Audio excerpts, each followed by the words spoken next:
नमस्कार, आप देख रहे हैं न्यूज 24। आपके साथ मैं हूं प्रत्युष खरे। आशुतोष महाराज नूर महल के संस्थान के मुखिया का शव कई महीनों से फ्रीजर में पड़ा है।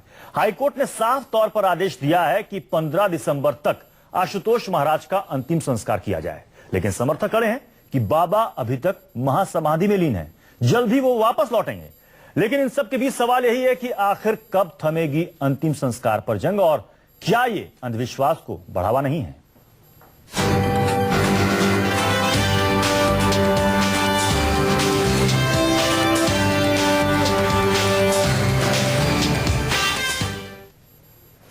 तो पंजाब और हरियाणा हाईकोर्ट ने हर हाल में 15 दिसंबर तक जालंधर में आशुतोष महाराज के अंतिम संस्कार के आदेश दे दिए हैं। इस बीच जालंधर के नूर महल में भंडारे का आयोजन है, जिसमें आशुतोष महाराज के भक्तों की भारी भीड़ जुट रही है। कोर्ट ने साफ तौर पर 15 दिसंबर तक आशुतोष महाराज के अंतिम संस्कार का आदेश दिया है, लेकिन समर्थक अभी भी इस आदेश को चुनौती दे रहे हैं। और आज नूर महल में भंडारे का आयोजन भी है, जिसके जरिए समर्थक कहीं ना कहीं अपना शक्ति प्रदर्शन करने की कोशिश भी कर रहे हैं और यह बताने की कोशिश कर रहे हैं कि अभी भी आशुतोष महाराज समाधि में हैं और वापस जल लौटेंगे। ऐसे में सवाल यह है कि कब होगा आशुतोष महाराज का अंतिम संस्कार और कब खत्म होगी यह समाधि की पूरी नौटंकी। पूरा पैनल इस पर बात करने के लिए हमारे साथ मौजूद है, लेकिन पहले आपको यह रिपोर्ट दिखाते हैं।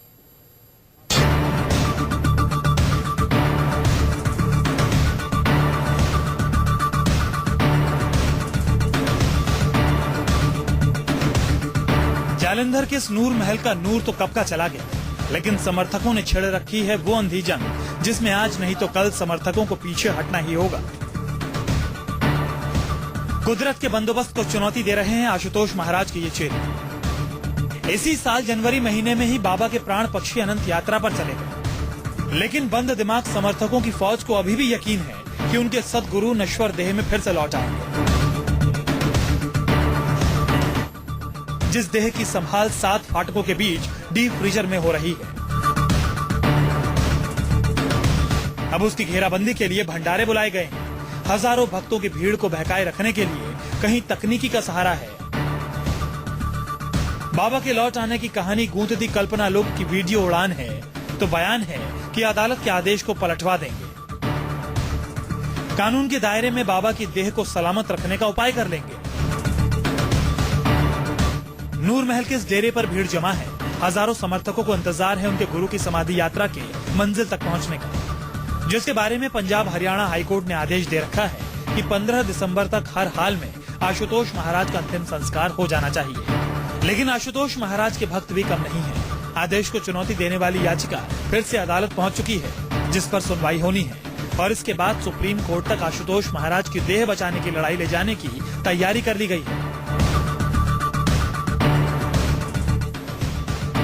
200 एकड़ में फैले इस डेरे में बाबा की देह एक खास कमरे में रखी गई है, जिसे भक्त महासमाधि बता रहे हैं। दरअसल वो ऐसा डीप फ्रीजर है जिसमें बाबा की देह अब पत्थर माफिक हो चुकी है।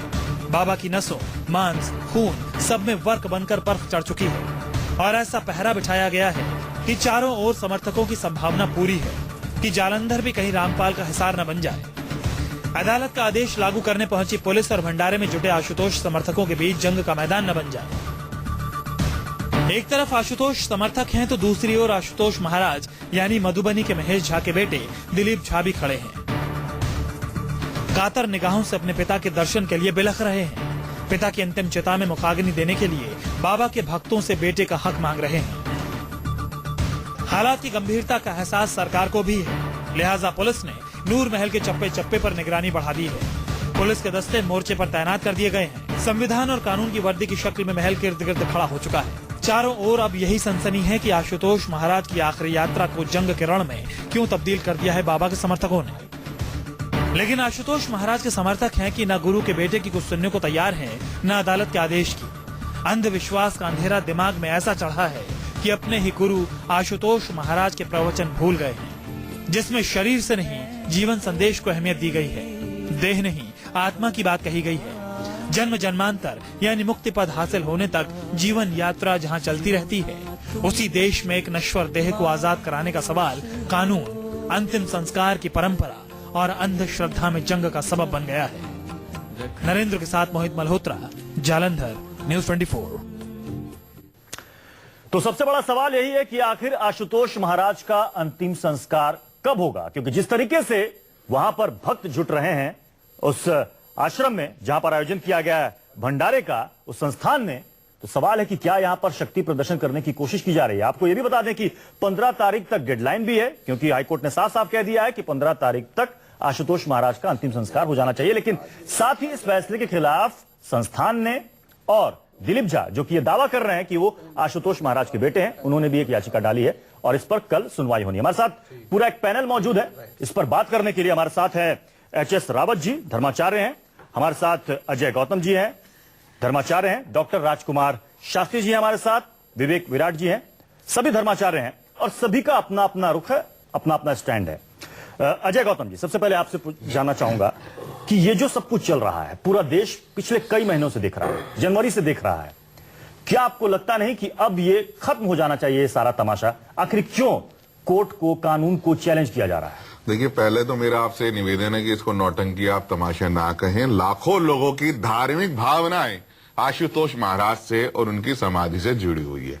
संविधान की धारा 25 हर व्यक्ति को अपने धर्म को अपनी मान्यताओं के साथ हिसाब से जीने की इजाजत देता है।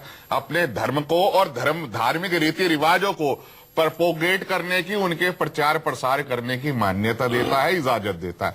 अगर ये ऐसा पहले भी हुआ है, जब आप भगवान आदि गुरु शंकराचार्य जी थे, उन्होंने भी अपने शरीर को छोड़ के और परकाया के अंदर प्रवेश किया और उन्होंने जाने से पहले अपने शिष्यों से कहा कि मेरे शरीर को इतने समय तक आप सुरक्षित रखिएगा। तो अगर ऐसी स्थिति बनती है, आज आप मीडिया के दबाव में आके, सरकार के दबाव में आके, न्यायपालिका के दबाव में आके अगर उनके उनका अंतिम संस्कार कर दिया जाए तो बताइए, लाखों लोगों को तो भ्रम हत्या का दोष लगने को तैयार हो जाएगा। सरकार की बात नहीं है, सवाल यहां पर है कि क्या आप मेडिकल साइंस को भी चैलेंज कर रहे हैं? डॉक्टरों का पैनल क्लिनिकली उन्हें डेड घोषित कर चुका है, लेकिन जो समर्थक हैं वो कह रहे हैं कि नहीं, बाबा अभी समाधि में लीन है और वो जल्द वापस लौटेंगे। देखिए, मैं छोटा सा प्रश्न करता हूं, इससे किसी को नुकसान क्या हो रहा है? अगर उनके लाखों लोगों को लगता है कि आशुतोष महाराज जो हैं वो समाधि से लौटकर वापस आएंगे, तो आपको उनको वेट करने देना चाहिए। आपको मुझे बताइए, समाज को यह नुकसान है, धर्म को यह नुकसान है, न्यायपालिका को यह नुकसान है जब किसी चीज से कोई नुकसान नहीं। गोवा के अंदर एक चर्च है जहां एक डेड बॉडी 500 साल से रखी गई है, आज तक कोई बवाल नहीं मचा। कश्मीर के अंदर बकायदा एक मस्जिद थी जिसके अंदर किसी के अवशेष रखे हुए थे, कभी कोई बवाल नहीं मचा। अजय जी, अगर आप इस तरीके से गिनाने जाएंगे तब तो आप फिर मम्मी घूम फिर के हिंदू साधु संतों को ही टारगेट। अजय जी, इस तरीके से जब आप गिनाने जाएंगे तो हो सकता है कि आप यहां पर मम्मीज का भी जिक्र कर दें। एच.एस. रावत जी, क्या आप जो कह रहे हैं अजय गौतम जी, क्या आप इससे इत्तेफाक रखते हैं? नहीं, मैं पहले भी बता चुका हूं, फिर दोबारा सभी दर्शकों को बताना चाहूंगा कि समाधि में जाने की एक प्रक्रिया होती है जिसमें अष्टांग होता है, राजयोग होता है, कर्म योग होता है, भक्ति योग होता है। ये चारों योगों के माध्यम से हम समाधि में जा सकते हैं। समाधि के अंदर कभी भी शरीर मृत्यु तुल्य कष्ट में नहीं जाता, शरीर डेड नहीं होता, उसमें 5 प्राण संचालित रहते हैं और इंद्रियां हमारी स्थिर हो जाती हैं। जब हम बाहर जाते हैं तो इंद्रिय स्थिर होने के कारण 5 प्राण चलते रहते हैं और समाधि में जितने समय के लिए जाते हैं उतने समय के बाद दोबारा हम समाधि में वापस आ सकते हैं। और ये कमांड देकर के गुरु जाता है और अपने शिष्यों को बता करके जाता है कि मैं समाधि में जा रहा हूं और इतने समय तक आऊंगा और उतने समय तक आप मेरे शरीर को ध्यान रखना। लेकिन आशुतोष महाराज जी ने धर्म का बहुत अच्छा काम किया, लेकिन जाने से पहले समाधि में किसी प्रकार अपने भक्तों को या अपने शिष्यों को इस प्रकार जानकारी नहीं दी थी, इसलिए उनकी मृत्यु हो चुकी है और उनका संस्कार उनके भक्तों को कर देना चाहिए। वो बहुत अच्छे ज्ञानी पुरुष थे, इसमें कोई संदेह की स्थिति मैं नहीं कह रहा हूं इसमें, या मैं उनके भक्तों को कोई भावना को ठेस नहीं पहुंचाना चाहता। सारा जो मुद्दा खड़ा किया गया है ये उनके भक्तों की तरफ से, संस्थान के समर्थकों की तरफ से खड़ा किया गया। हमारे साथ मोहित मल्होत्रा, हमारे संवाददाता भी इस वक्त जुड़े हुए जालंधर से, उनसे जरा कानूनी पहलू समझ लेते हैं। मोहित, 15 तारीख तक डेडलाइन है, आदेश जो हाईकोर्ट ने दिया है कि उसके पहले तक आप अंतिम संस्कार कर दीजिए और कल सुनवाई भी होनी है इस पर। कौन कौन से पक्ष जिन्होंने याचिका डाली है?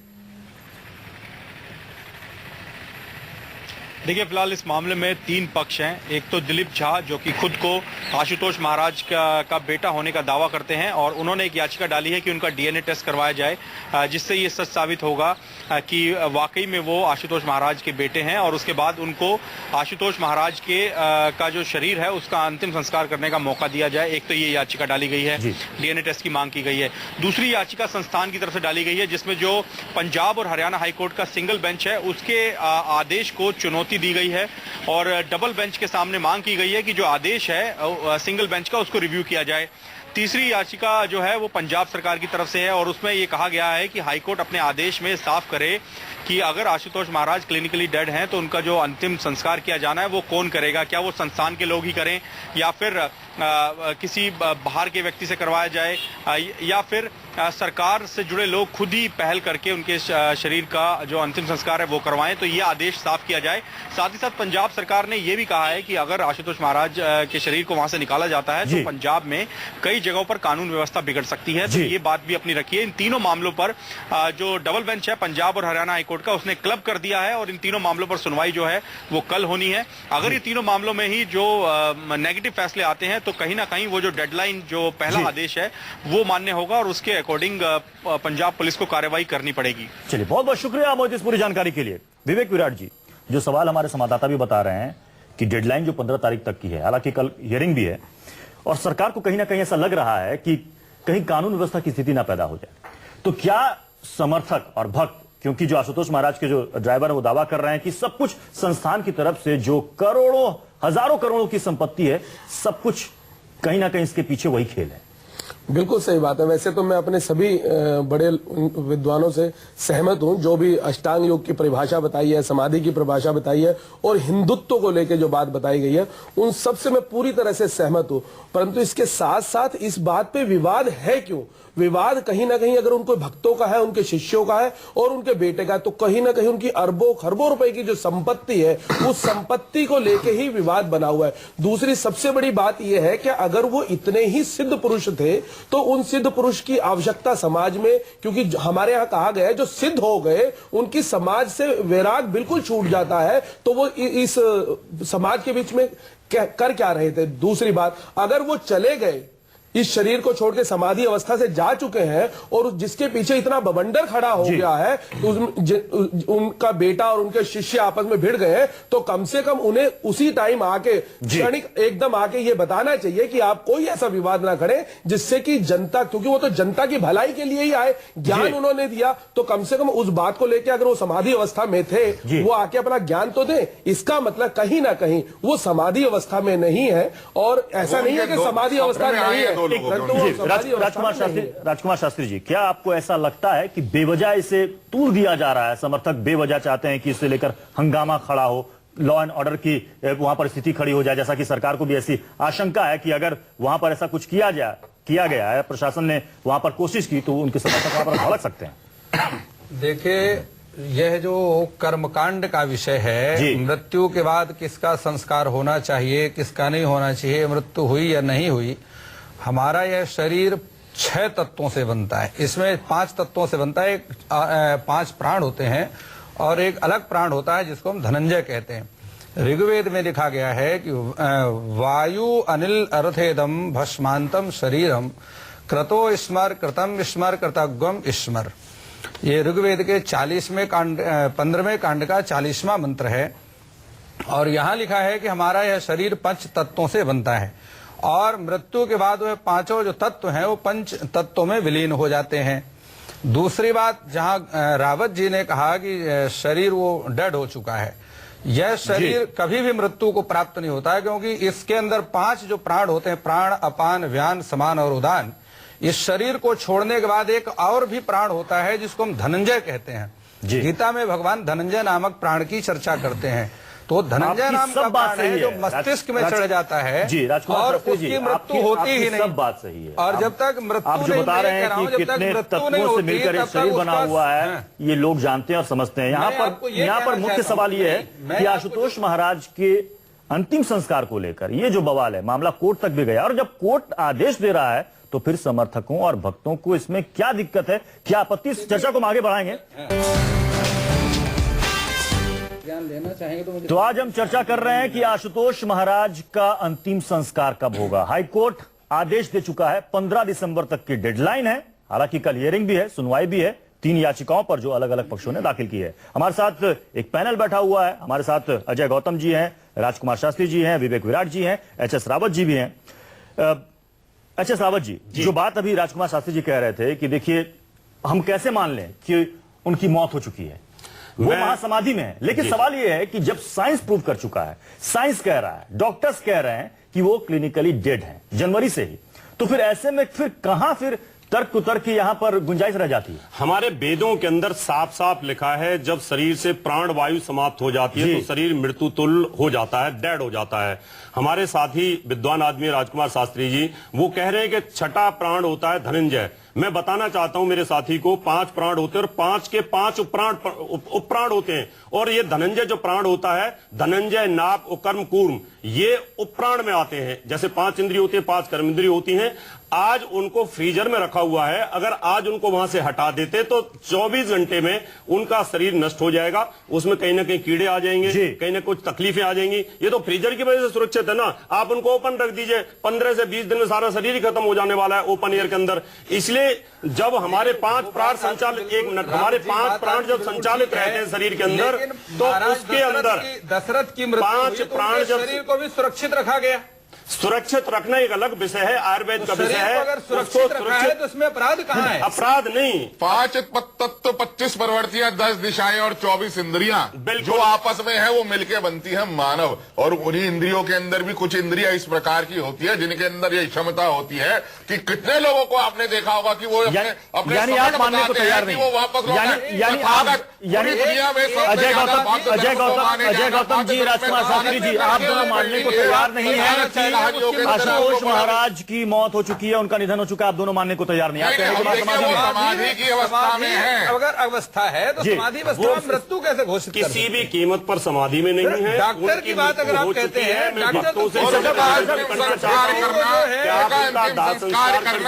पाबंदी इस चर्चा को हम आगे बढ़ाएंगे, लेकिन हमें तो हम चर्चा कर रहे हैं कि आशुतोष महाराज का अंतिम संस्कार कब होगा। 15 तारीख तक की डेडलाइन है जो कि हाईकोर्ट ने आदेश दिया था। आशुतोष महाराज के संस्कार को लेकर शनिवार को मीडिया से बातचीत में आश्रम के प्रवक्ता विशालानंद ने कहा कि संस्थान अपने गुरु के शरीर की रक्षा के लिए हर स्तर तक कोशिश करेगा।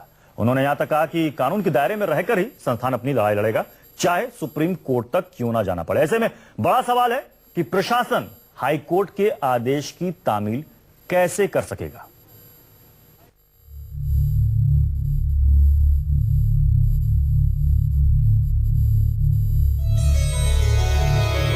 चक्रव्यूह के 7 चक्र और हर चक्र पर एक बाधा। आशुतोष महाराज तक पहुंचने के लिए इन 7 चक्रों को पार करना होगा, क्योंकि बाबा को रखा गया है 7 पर्दों के पीछे।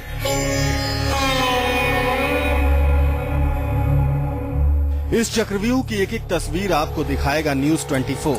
आज न्यूज 24 आपको बताएगा कि कैसे आशुतोष महाराज 7 दरवाजों के पीछे हैं।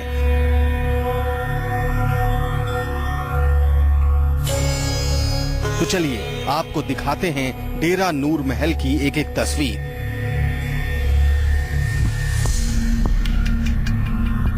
ये है 200 एकड़ में फैला आशुतोष महाराज का आश्रम डेरा नूर महल। जब पंजाब में आतंकवाद का दौर उफान पर था, तब आशुतोष महाराज ने शांति का संदेश फैलाने के लिए इस डेरे को बनाया था। यहाँ से आशुतोष महाराज का दिव्य ज्योति जागृति संस्थान का कामकाज चलता है।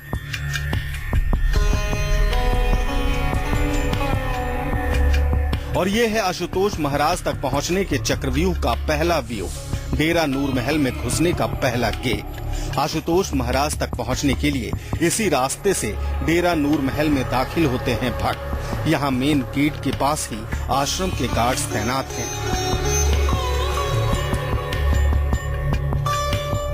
आश्रम में घुसते ही चौड़ी सड़क के एक तरफ छोटे छोटे स्टोर रूम बने हैं और इन स्टोर्स के साथ खाली जगह है। थोड़ी दूर आगे बढ़ने पर ये रास्ता दूसरे रास्ते से मिलता है।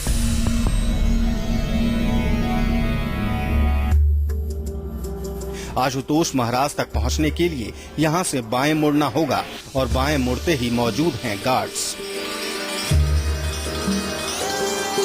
यहाँ एक बैरियर लगाया गया है। बैरियर पार करने से एक बार फिर गार्ड्स की नजरों से होकर आगे बढ़ना होता है। बैरियर से आगे बढ़ते ही तैनात गार्ड हर आने जाने वालों पर नजर रखते हैं। इनकी नजर से गुजरे बगैर कोई आगे का रास्ता तय नहीं कर सकता। इन गार्ड्स की मंजूरी के बाद ही आगे बढ़ा जा सकता है। जैसे ही बैरियर को पार करने और गार्ड से निपटने के बाद आगे बढ़ेंगे, थोड़ी दूर चलने के बाद फिर एक जगह गार्ड्स की तैनाती है। ये गार्ड्स यहाँ से आगे बढ़ने से पहले हर आदमी की तलाशी लेते हैं। हर आम और खास भक्त को तलाशी के बाद ही यहाँ से आगे बढ़ने दिया जाता है। यहाँ से थोड़ी दूर आगे बढ़ने पर बाईं तरफ बिल्डिंग बनी है। इस इमारत में कई रूम बने हुए हैं। इन कमरों में बाबा के भक्त रहते हैं। इन कमरों से गुजरकर ही बाबा के खास समाधि रूम तक पहुंचने का रास्ता है। इन कमरों से गुजरने वाला रास्ता एक दूसरी बिल्डिंग में दाखिल होता है। इस बिल्डिंग में रखा है एक फ्रीजर और इस फ्रीजर में रखा गया है आशुतोष महाराज का शरीर। भक्तों के मुताबिक बाबा अपना शरीर छोड़ समाधि में लीन है और इस खास कमरे में एक खास तापमान को मेंटेन किया गया है। इसी कमरे में रखे गए एक फ्रीजर में आशुतोष महाराज का शरीर रखा गया है। इस कमरे से सटा हुआ है सत्संग भवन। इसी सत्संग भवन में कभी सजता था आशुतोष महाराज का दरबार।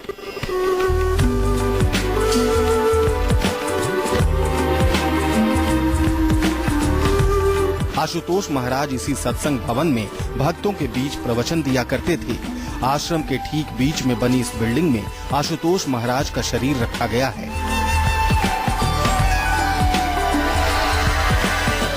और इसी कमरे से सटे हुए दूसरे कमरों और सत्संग भवन में बाबा के भक्त जुटे हुए हैं। बाबा के ये सभी भक्त देश और विदेश से भंडारे में शामिल होने पहुंचे हैं।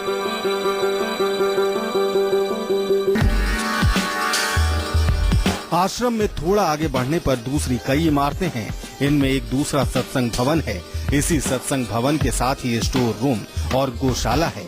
200 एकड़ में फैले आश्रम में काफी जगह खाली है। आज इसी डेरा नूर महल में आशुतोष महाराज के भक्त बाबा के लिए अपनी भक्ति और ताकत दिखाने के लिए जुट रहे हैं। नरेंद्र के साथ मोहित मल्होत्रा, जालंधर, न्यूज़ 24। तो यहाँ पर सवाल ये भी खड़ा हो रहा है कि प्रशासन हाईकोर्ट के आदेश की तामील कैसे कर पाएगा, क्योंकि आपको बता दें कि वहां पर जो भंडारे का आयोजन किया गया है उसमें 70 से 80 हजार आज रात तक वहां पर उनके समर्थक जुट जाएंगे। एच.एस. रावत जी, सवाल यहां पर यह भी है कि जो स्थिति वहां पर हो रही है जी, पुलिस वहां पर मौजूद है लेकिन समर्थक वहां पर जुट रहे हैं क्योंकि उनका कहना है कि हमने यहां पर भंडारे का आयोजन किया है। कल 15 तारीख है, डेडलाइन है। आपको हरियाणा के हिसार का रामपाल वाला मामला आपको याद होगा, अभी लोगों ने भूला भी नहीं। ये बताइए कि क्या कहीं ऐसी कोशिश की जाएगी कि ऐसे हालात पैदा कर दिए जाए कि प्रशासन और पुलिस को भी दिक्कत हो? मैं तो प्रशासन और पुलिस को भी ये कहना चाहूंगा कि इस तरह के हालात बिल्कुल पैदा ना करें। अगर ये हालात आप पैदा करते हैं तो बन जाएंगे हालात। अगर आपने कोर्ट के आदेश का पालन वहां पर किया और उनका दाह संस्कार करते हैं तो निश्चित तौर पर जो उनके भक्त हैं, जितने साल से जुड़े हुए, उनकी आत्मा को ठेस लगेगी और वो कोई भी उपद्रव कर सकते हैं। इस कंडीशन में ऐसा नहीं होना चाहिए। और फिर मैं भक्तों से भी निवेदन ये करना चाहूंगा, देखिए उन्होंने बहुत अच्छा सनातन के लिए काम किया, बहुत अच्छे वो प्रवक्ता रहे धर्म के लिए। अगर वो वापस नहीं आते हैं समाधि से, जैसा कि आप बोल रहे हैं, तो आपके ऊपर इतना बड़ा धब्बा लग जाएगा और आप जितने भी भक्त हैं उन पर धब्बा लग जाएगा और जो वहां आचार्य लोग हैं उन पर इतना बड़ा धब्बा लगेगा, हिंदू धर्म पे धब्बा लगेगा कि देखिए इतने 11 महीने तक वो लगातार वो मृत्यु अवस्था में रहे या समाधि में रहे और वापस नहीं आए। अभी चाहे 1 साल रख लो लेकिन ये वापस जिंदा नहीं हो सकते। इसी में मैं एक बात जोड़ना चाहूंगा। अजय गौतम जी, अभी कुछ दिनों पहले एक वीडियो दिव्य ज्योति संस्थान की तरफ से आया है, उसमें यह दिखाया जा रहा है कि बाबा जल्द लौटेंगे, आशुतोष महाराज जल्द लौटेंगे और जो धर्म के विरोधी हैं उनको जवाब मिलेगा, उनका नाश होगा।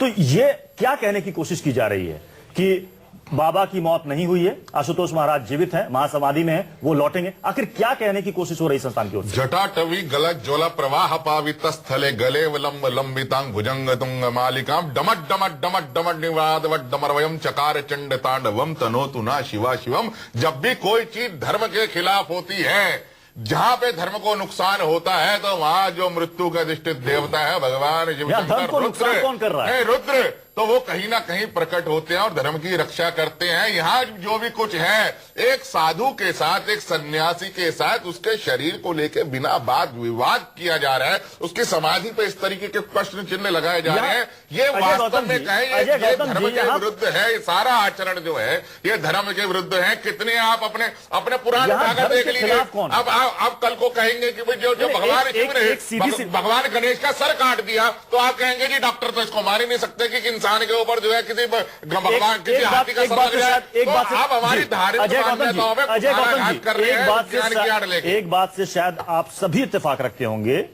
कि गीता में भी जो कहा गया है कि शरीर नश्वर है, आत्मा अमर है। तो जब यहां पर क्लिनिकली वो डेड घोषित हो चुके हैं, विज्ञान कह रहा है, डॉक्टर्स कह रहे हैं, डॉक्टर्स कह रहे हैं, इसको मानने में क्या है? और ये वीडियो इस वीडियो के पहले कहना कि आशुतोष महाराज वो महासमाधि में वो वापस आएंगे, हो जाती है आप लोगों की आंखों में घुस है नहीं।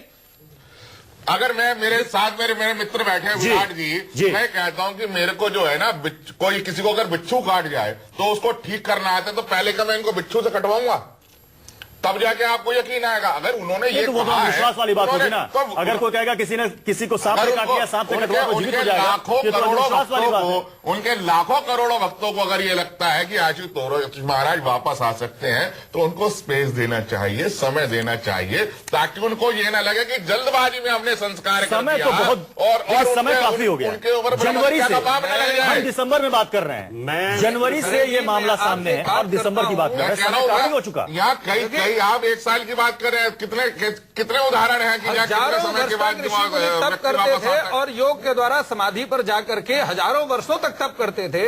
अब इसमें अगर 10 दिन हो गए, तो अपने शिष्यों को इस आग में नहीं झोंक देते थे, शिष्य अगर तब तो करते थे, अष्टांग योग भी करते थे, परंतु हजारों शिष्यों को आपस में लड़वाते नहीं थे। धर्म के ऊपर कुठाराघात नहीं होता था, धर्म की विद्वान नहीं होती थी। जितने भी शिष्य हैं और उनके बेटे हैं वो आपस में लड़ रहे हैं। रक्षा करनी चाहिए और कानून भी शरीर की रक्षा करने की बात करता है। मैं सिर्फ कानून कब कहता है कि शरीर की रक्षा करने को तब बोलता है जब उसके अंदर आत्मा हो, उस शरीर में प्राण हो। जब प्राण ही नहीं है तो उसकी कैसी आपके पास क्या प्रमाण है कि उसके अंदर प्राण नहीं है? आप जाओ तो सही, आप यहाँ बैठ गए इतनी दूर।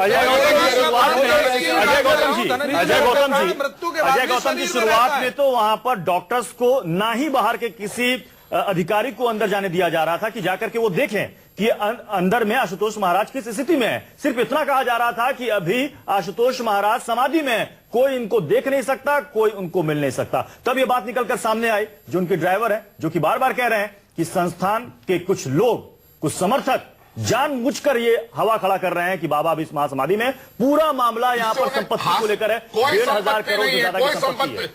मैं खरे साहब आपको बता दूं और पूरे राष्ट्र के सामने बता दूं, जो संपत्ति जो होती है किसी साधु या सन्यासी की पर्सनल प्रॉपर्टी नहीं होती। बिल्कुल वो जो संपत्ति होती है वो ट्रस्ट के नाम होती है, और जो भी कुछ होता है वो ट्रस्ट को, और ये भी नियम होते हैं कि एक ट्रस्ट का पैसा उसी ट्रस्ट के वेलफेयर तो सवाल ये भी हो गया कि आशुतोष महाराज के बाद उनका उत्तराधिकारी कौन होगा? वहां पर मुझे बताइए, आप एक सिंगल पैनी भी, एक नया पैसा भी किसी भी ट्रस्ट का कोई भी व्यक्ति निजी उसके लिए खर्च ही नहीं सकता। वो तो उनके उसके अंदर ही होता है, बाईलॉज के अंदर होता है, जिसमें वो ट्रस्ट रजिस्टर्ड होता है। तो आप ऐसा क्यों कह रहे हैं संपत्ति विवाद है? कोई संपत्ति को लेकर विवाद नहीं है। मुझे बताइए कौन से सन्यासी की संपत्ति आज तक बटी हो? एक सन्यासी का नाम लेके बताइए, एक ट्रस्ट बताइए जिसकी संपत्ति लेके किसी ने अपने पैसे के लिए इस्तेमाल करी हो। ये बिना बात में संपत्ति का विवाद खड़ा किया जा रहा है। संपत्ति को लेकर कोई विवाद देश जानता है, श्रद्धा और विश्वास की बात। हम यहाँ पर आशुतोष महाराज के बारे में कुछ भी नहीं कर रहे हैं। उन्होंने अच्छा काम किया, वो संत थे, उनके बारे में लोगों की जो भावनाएं हैं वो अलग मुद्दा है। लेकिन ये बात भी साफ है कि कई सारे ऐसे ट्रस्ट और कई सारे बाबा सामने आए हैं, कई पिछले 2 साल के दौरान बेनकाब हुए, हमें कहने की जरूरत नहीं है। विराट जी, यहां पर सवाल यह खड़ा हो रहा है कि क्या हम आज के समय में विज्ञान को भूल जाएं और जो जैसा कहे कोई ट्रस्ट कहे, उनके समर्थक कहे, और हम इसे चुपचाप मान ले कि 300 साल से 400 साल से महासमाधि में लीन है, वो उनका निधन नहीं हुआ, उनकी मौत नहीं हुई, उनकी सांसें चल रही है, उनकी धड़कन चल रही है, और चुपचाप उनके लाखों करोड़ों भक्त, जैसा कि अजय गौतम जी बता रहे हैं, वो चुपचाप मान ले सिर झुकाकर। देखिए, बिल्कुल ऐसा नहीं होना चाहिए। सबसे पहले तो हमारे शास्त्रों में भी कहा गया है कि देश काल परिस्थिति के अनुसार ही सारे कार्य करना चाहिए। जहां विज्ञान की बात आई है, जब डॉक्टरों ने यह सिद्ध कर दिया है कि उनके शरीर में प्राण ही नहीं है, तो आज का जो युग है वो विज्ञान का युग है। मैं ये नहीं कहता कि शास्त्र नहीं है, मैं तो खुद शास्त्रज्ञ हूँ, वेदों का जानकार हूँ, परंतु विज्ञान भी बहुत बड़ी चीज है आज के युग में। जब तक आप किसी चीज को साबित नहीं कर सकते, आप सिर्फ कहानियों पर नहीं जा सकते, सिर्फ साहब आप पुराणों पे नहीं जा सकते। पुराणों में जितने भी ऋषि मुनियों ने अष्टांग योग करके समाधि की अवस्था में गए हैं, उसके बाद आप पिछले 500 सालों में 100 सालों में बताएं कितने लोगों ने अपना शरीर छोड़ा और वो वापिस आए। ये सिर्फ कहने की बात है। एक सवाल का जवाब आप दे दीजिए। आपने कहा डॉक्टर्स की बात है, विज्ञान की बात है। क्या विज्ञान भगवान गणेश की का जो संदर्भ है उसको स्वीकार करता है कि एक मनुष्य के सर पे एक गज का सर लगा के एक गज का शरीर लगा के उसकी सर्जरी की जाए? आप मुझे बताइए, अब आप बताइए, आप अपने शास्त्र के साथ हैं विज्ञान के साथ? मैं शास्त्र के साथ हूँ। आप मेरी बात समझिए। देश काल अजय गौतम जी, हम 21वीं सदी में बात कर रहे हैं, 21वीं सदी में रह रहे हैं, मंगल तक पहुंच गए हैं। जो बात कर रहे हैं वो आज के समय में कोई अगर इस तरह की बातें करता है कि 500 साल का पतन हुआ कोई नहीं करेगा। हम चर्चा को आगे बढ़ाएंगे। हम चर्चा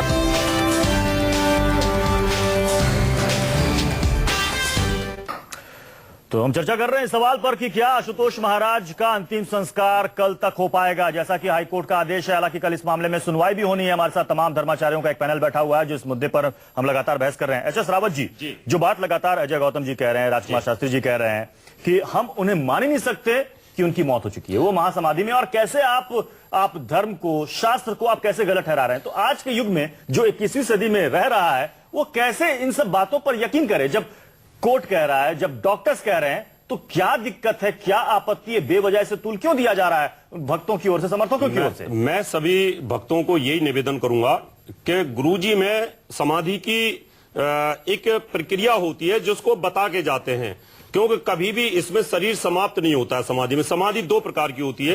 एक समाधि ऐसी होती है जिसमें हम शरीर को अपनी इच्छा अनुसार छोड़ते हैं, और एक समाधि ऐसी होती है जिसमें हम रिसर्च करके दोबारा वापस शरीर में आ जाते हैं। दो प्रकार की समाधि होती है।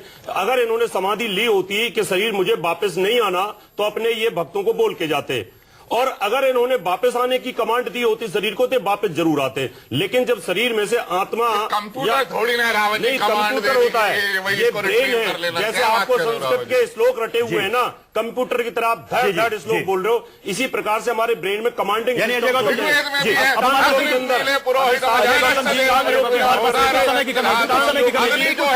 बिल्कुल समय की कमी है। संक्षेप में जानना चाहूंगा, बिल्कुल समय की कमी है, संक्षेप में जानना चाहूंगा। संस्थान की तरफ से कहा गया है कि हम हाईकोर्ट से आगे हम सुप्रीम कोर्ट तक जाएंगे और हम किसी तरह का कोई हंगामा नहीं खड़ा करेंगे। तो क्या शांतिपूर्ण तरीके से इसका समाधान निकल जाएगा?